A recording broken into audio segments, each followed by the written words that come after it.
Do you see things in black and white? Or do you see things in different colors? Hello everyone, this is me, Cedric Manuel Q. Carpe from BSE English 3A of Davao del Norte State College, your discussant for today. Now, we will talk about prescriptive and descriptive grammar, their differences, and of course, what should I be in the next future? To be a prescriptive teacher or a descriptive teacher? We'll see about that later. Prescriptive grammar focuses on all of the language rules. When we say all of the language rules, it encompasses all of the set rules of the native speakers in English language. Just for example, the most common example of this is the subject-verb agreement.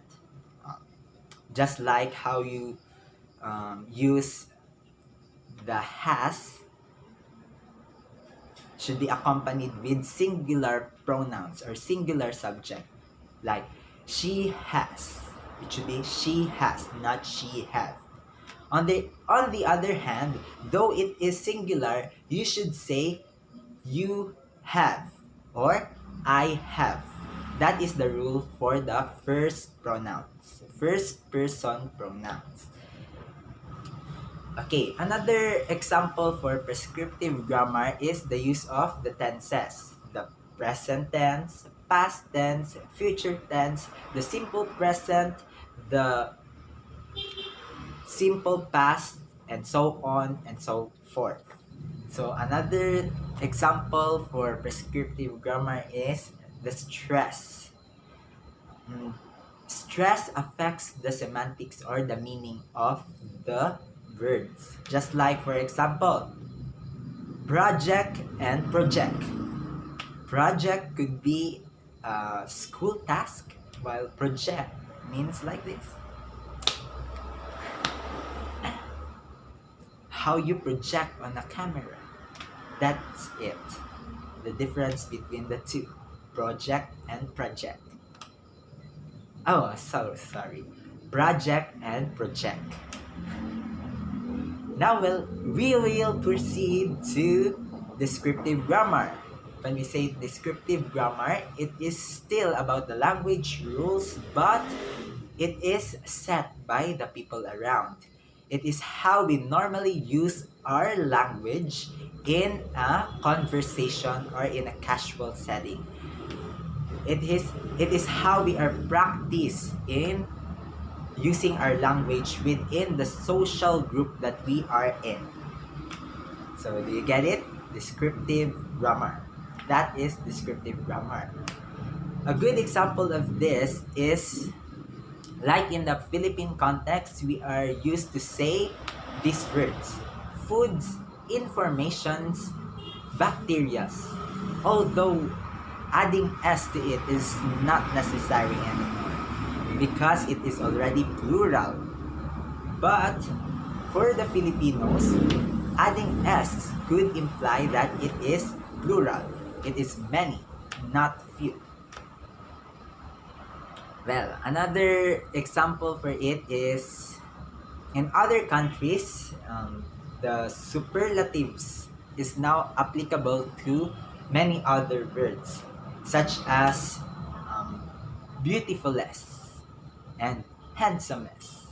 And it could also be applied to comparatives like beautifuler and handsomer. It is now acceptable to them.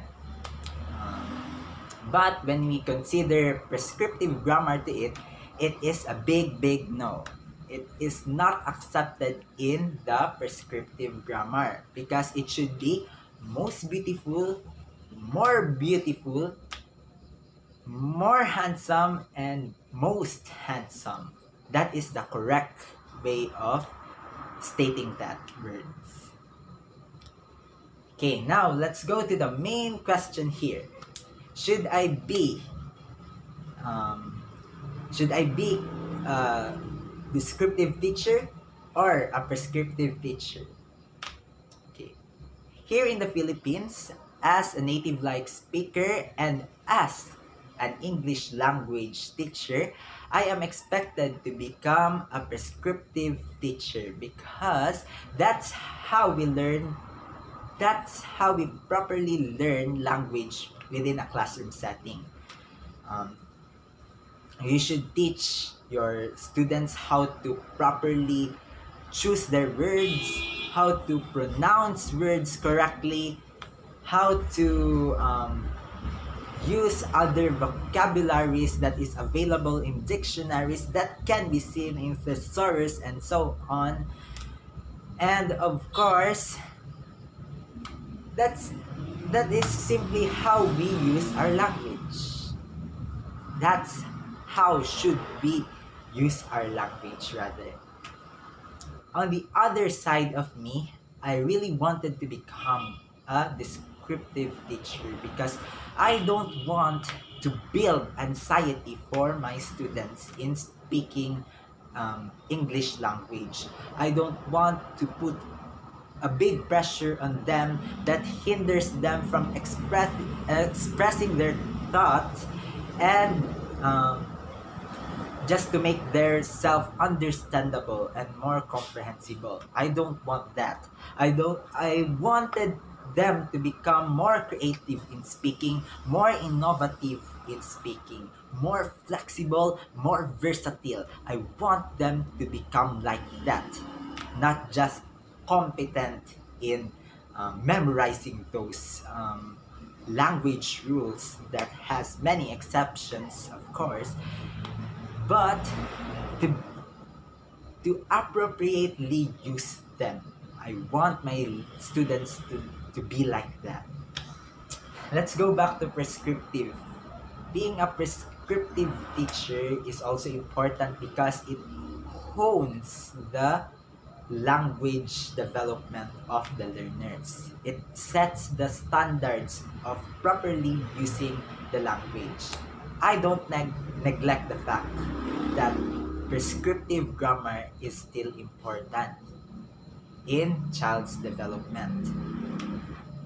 Again, descriptive grammar is all about the language rules that is set by the people around, how we are practiced to use our language in a normal conversation, and how we appropriately use our language within the social group that we are in. That is descriptive grammar. Whereas prescriptive grammar deals with or strictly follows the language rules that is set by the native speakers of the language.